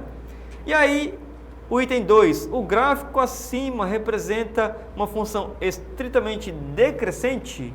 Então, ela nem é estritamente crescente e nem é estritamente decrescente, né? Ela não está só subindo ou só descendo. Exatamente, né? Ela tem ali uma mudança de direção, tá? Então, até isso interessante colocar dessa forma. Esse gráfico, ele tem mudança de direção? Se ele tem mudança de direção, ele não vai ser estritamente nem crescente, nem decrescente. O item 3, os zeros da função representam no gráfico acima pontos positivos. E aí, para falar de zero da função, traz aqui de novo, Thiago, por favor. O que acontece aqui, ó? Eu tenho uma parte desse gráfico aqui que está antes do eixo Y, né? Então, primeiro ele tem que saber onde que é o zero da função. O que é o zero? Exatamente, o que é zero da função. Onde ele vai cortar o X. Então, onde ele intercepta, onde ele corta, onde ele atravessa, onde ele entra em contato com o eixo X, vai ser o meu zero da função. E aí, esse zero da função, ele é todo positivo? Ou seja, ele está à direita do Y? Não, tem uma parte que está antes, né? Então, se está antes do Y, esse meu X, esse meu zero, vai ser negativo. Então, temos um zero negativo e um zero da função positiva. E aí é outra confusão, né? Como é que o zero é negativo, professor? É porque é assim que nós chamamos as raízes da função, né? Enche a tela de novo, Thiago, por favor. Agora aqui, ó. Então, de novo, item 3. Os zeros da função representam no gráfico acima são positivos? Não, tem ali um que é negativo, né? Os zeros da função representado no gráfico é composto por um número positivo e outro negativo? Sim, né? Tá? Um negativo e outro positivo, tá? Então, quais das afirmações acima são falsas? detalhe aqui, gente. Ok, isso aqui é uma atividade, não é uma questão assim, mas como item, não existem mais itens formulados querendo saber de questões falsas, ou aquela assim, aqui não alguma coisa. Nada, né? que tenha pegadinha ou confusão, né? Então não existe mais esse tipo de questão. Isso aqui é uma questão que já não é mais aplicada, tá? Mas nós trouxemos aqui para trazer, inclusive, essa discussão, né? Eu não tenho que saber, eu tenho que, na verdade, saber qual que é certa. Aí, através do que é certo, eu consigo eliminar o que é errado. Perfeito? Fazendo aquela análise, que foi o que a gente fez, né, lá e fazendo agora, né, o que é verdadeiro, o que é falso e por quê. Né? Exatamente. Então, para validar essa questão, vamos lá. Quais das afirmações acima são falsas? Né? A falsa é a número 1, que está descrito que é estritamente crescente, não é verdade. Estritamente decrescente, também não é verdade, né? E os zeros da função, representado aqui, são positivos. Na verdade, tem um positivo e um negativo. Então, a questão que se torna falsa aqui, né? Os itens é o 1, 2 e o 3, que é a nossa alternativa B. Ok? É isso. Tranquilo? Bem simples, né? Mas o que nos traz essa provocação de sempre buscar a análise, a reflexão e a discussão, tá? Então, questões que vão trazer a discussão, elas são muito mais bem aceitas do que aquilo que o aluno vai, às vezes, até mesmo fazer um cálculo, mas que direciona para uma única solução, tá? O importante aqui é sempre trazer a discussão, a reflexão, às vezes até a discordância, né? Um aluno discorda do outro e argumenta para provar que está correto. E tentar trazer esse aluno para essa argumentação, para que ele consiga ali a comunicação dele, né, assim, da justificativa, ele comunicar o que ele fez e o porquê que ele fez. Talvez, né, ele treinar isso. Às vezes eu sei porque eu sei, tipo, porque é assim, né? Então, questões assim de trazer essa discussão e incentivar que o aluno venha com a discussão também, venha com as ideias dele sem o medo de eu vou falar errado para o professor ou vou falar errado para o meio da turma, né?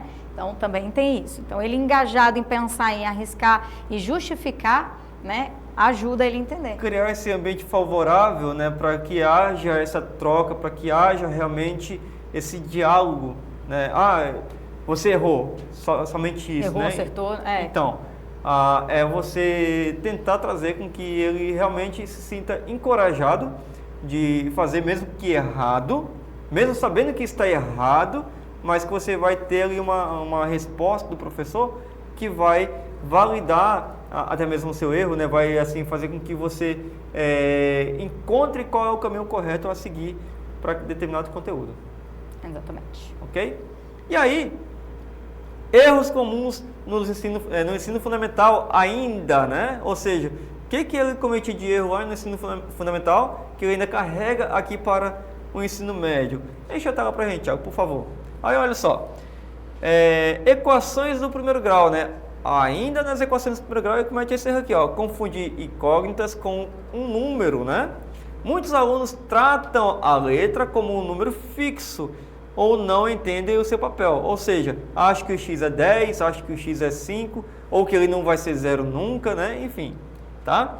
Ignorar propriedades da igualdade, erros ao aplicar operações nos dois lados da equação. Então, aqui, muitas vezes, ele fala assim, adicionar um 5 do lado, e aí não faz a mesma coisa do outro lado da equação, né? Então, não vai continuar mais em equilíbrio, tá? Resolver mecanicamente, aplicar fórmulas sem compreender o contexto do problema. Então, muitas vezes o professor só ensina ali aquela maneira de fazer, passa para o outro lado, mas ele não entendeu o que é passar para o outro lado. O que é isso, né? Isso. Então, só colocar na formulazinha e sem saber o que significa. Aí ele resolve ali mecanicamente e aí quando muda uma propriedade ele não sabe mais esse contexto, né? Representação das funções. Dificuldade em construir tabelas, ou seja, erros ao associar valores de entrada e saída. Confusão entre gráficos no desenho, ou seja, representam gráficos sem escala ou sem relação com os dados, né? Então, às vezes ele coloca lá uma tabela, um gráfico, e aí o 10 está menor do que o 11.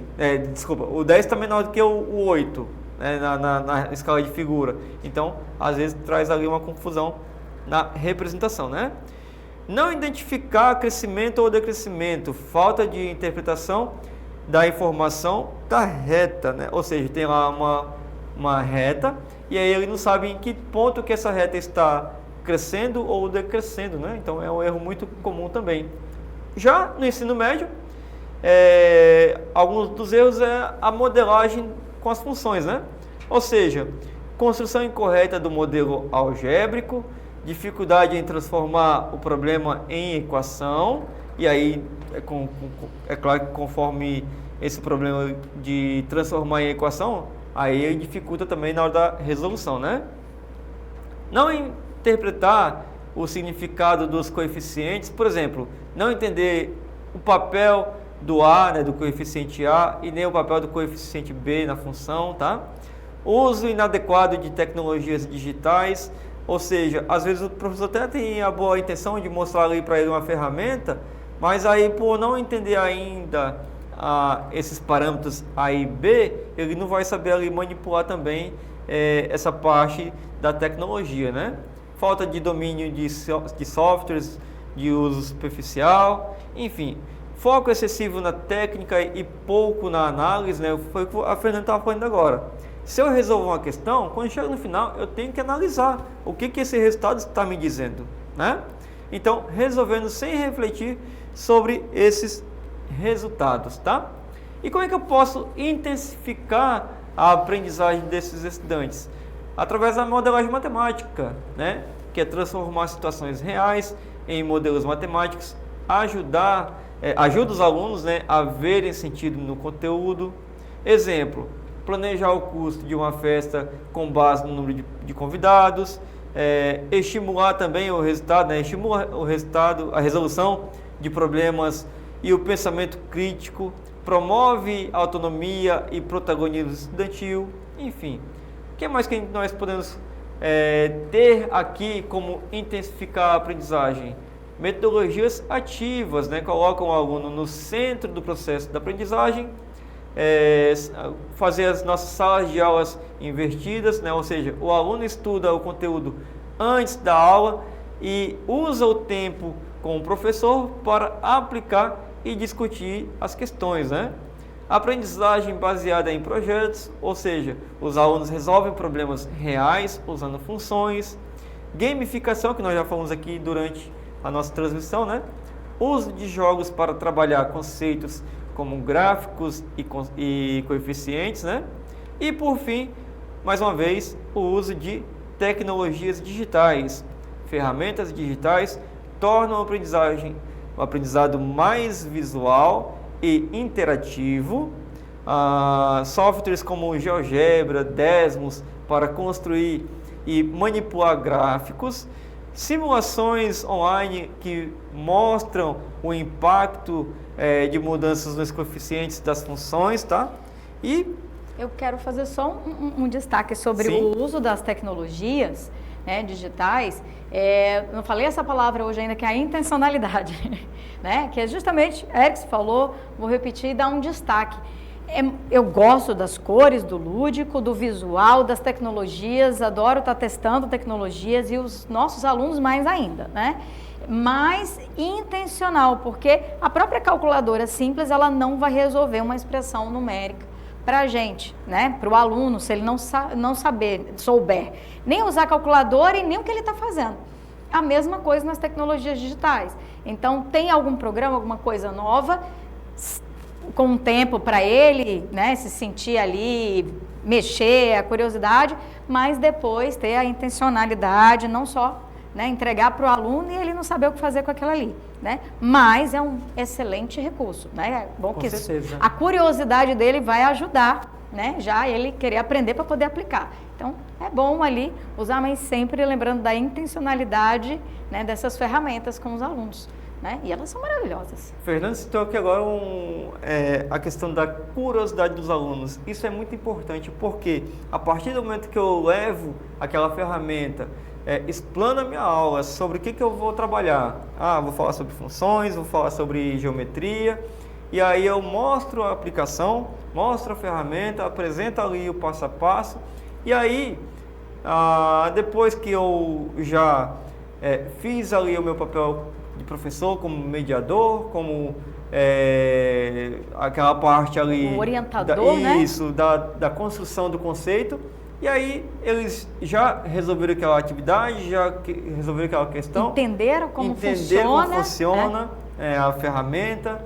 E aí eu deixo um tempo livre, 5, 10 minutos, para aquele aluno que é mais curioso, né, para aquele aluno que tem ali mais tato com a tecnologia, ele descobrir novas ferramentas, descobrir ali outras coisas que a ferramenta proporciona.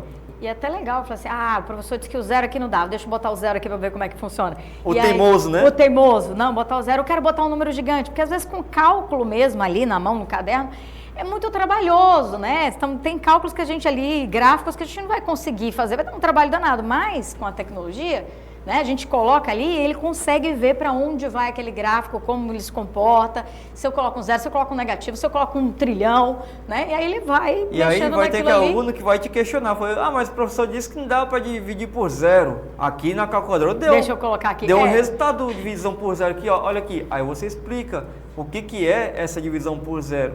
Porque muitas vezes lá, só no conceito, você explicar o que é a divisão por zero, muitos não vão compreender. Mas aquele aluno que é curioso, que ficou ali e foi, não, mas dá sim, Deixa eu e ficar vai testar, aqui. Então para ele vai ter um significado diferente. Você não contrariou, você vai, na verdade, aprofundar esse conhecimento. Exatamente. Ok? Então, até fazer um registro, na última aula, na nossa última live aqui, a professora Norma, ela me mostrou lá um vídeo, ela me mandou um vídeo, vários professores mandaram vídeo, mas a professora Norma também me mostrou um vídeo onde os alunos dela estavam aplicando já o Desmos, né? E foi justamente nessa hora, nessa parte de interatividade, dos alunos sozinhos ali com a ferramenta, no momento de curiosidade, estavam fazendo já blocos geométricos, 3D, enfim, coisa que a professora falou, me surpreendi, eu não sabia que dava de fazer isso. Eu vou dizer também, algumas coisas ali os alunos fazem, reproduzem, caraca. Na verdade, dependendo da curiosidade e do incentivo dos alunos, eles que vão ensinar como é que a gente mexe. Também, né? Como é que a gente mexe naquilo.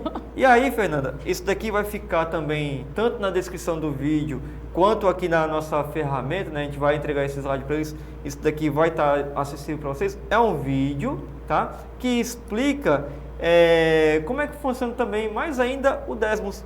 Né? Nós fizemos aqui um pouquinho na semana passada, na semana retrasada, mas aqui ele funciona quase como se fosse um classroom, né? Onde eu coloco as atividades que os alunos podem acessar e fazerem. Então, tem um vídeo aqui bem interessante, onde ele mostra que os alunos vão testando as funções para que o Mário capte todas as moedas aqui no percurso, tá? Então, através de tentativas e erros, ele vai clicando, vai moldando, vai testando aquela função para que crie uma parábola ou o Mário comece a voar, né? Ou seja, uma reta, né? Então, é tentativas e erros realmente para que ele consiga compreender quais são os parâmetros A, B e C de uma função para que ele faça aquele determinado arco, para que ele alcance aqui determinado objeto também. Ele vai brincando, né? Vai brincando e ao mesmo tempo que aprendendo. Olha de novo a questão da intenção. Vou digitar qualquer coisa lá, até acertar. Vai passar o dia todo lá e a brincadeira para ele não fez sentido. Né? Eu acho que se eu pegar e colocar o 5, depois o 10, depois o menos 3, vai dar certinho aqui. Se tem que fazer um arco assim, eu sei que o meu A tem que ser negativo. Então eu já uso os conceitos também. Tanto os conceitos, até no aleatório. Aleatório funciona assim, mas se eu tenho a intenção, eu sei como fazer... Então, isso que é bacana. Muitas vezes não é sempre o melhor aluno que vai conseguir aqui desenvolver, e sim o mais curioso. Mais curioso, às vezes o mais curioso. Deixa eu ver se ainda está ali na função. Paulo, consegue acessar para a gente aqui a outra página, por favor? Olha lá. Então, só para vocês entenderem aqui, enche a tela, Thiago. Não, deixa aqui comigo primeiro, por favor. Aqui tem uma pastinha, tá? Isso daqui eu estou entrando sem fazer login nenhum, tá? Sem fazer login, sem fazer cadastro. Ah, não, desculpa, tá cadastrado sim, né? Olha aí. Então você faz um cadastro simples com a tua conta Pessoal. conta pessoal, né? Ou Ele pode faz ser, aqui. né? Não necessariamente precisa ser a conta, o e-mail institucional, mas ele já aceita lá. É totalmente gratuito essa parte aqui. Eu não sei se tem a versão paga, não. Enfim, sem fazer propaganda de pago. Você clica bem aqui, ó, nessa pastinha aqui, ó. Aí você tem os gráficos que você pode ir salvando, ou você pode ter exemplos também dentro dessa plataforma aqui, ó. Aí, pegar aqui uma função quadrática. Tá ali a nossa função quadrática. E aí você quer ver como é que funciona o parâmetro A. Então essa função aqui, ó, o meu A tá igual a 1, o meu B é 0 e o meu C é 1, tá? Então o próprio sistema já me deu aqui essa função e já me deu aqui o gráfico dessa função também. E aí você quer falar para o aluno, como é que se comporta o A? Se o A for positivo, com cavidade para cima. Se o A for negativo, olha só. O que acontece? Com cavidade para baixo. E se o B for positivo? O que acontece ali? E se o B for negativo? Para onde que ele vai? Olha só, o que vai acontecendo com o B negativo? E se o C for positivo? Tá aqui o C positivo. C negativo. Olha só, estou diminuindo o C cada vez mais. Olha o que vai acontecendo. Eu não quero fazer isso. Deixa a máquina fazer sozinha. Então ele vai variar aqui entre 10 e menos 10, o meu A. Tá, olha só o que está acontecendo com o A. Ele está mudando aqui constantemente. Eu vou variar agora o B.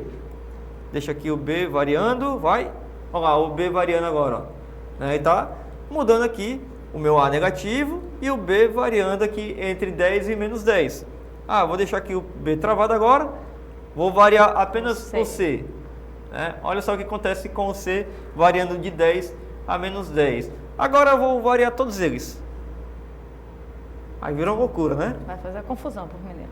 Então, essa parte que eu estou falando de você testar os parâmetros, você entender o que cada parâmetro, o que cada coeficiente representa aqui na sua função, tá? Então, eu peguei aqui só um exemplo de uma equação de uma função do segundo grau. Tem lá também do primeiro grau, né? Tem tantas outras que você pode ir testando também. Só clicar aqui nessa pastinha e aí você vai em exemplos. E brincando, né? E vai brincando aí com seus estatísticos. Eu quero ver agora como é que é.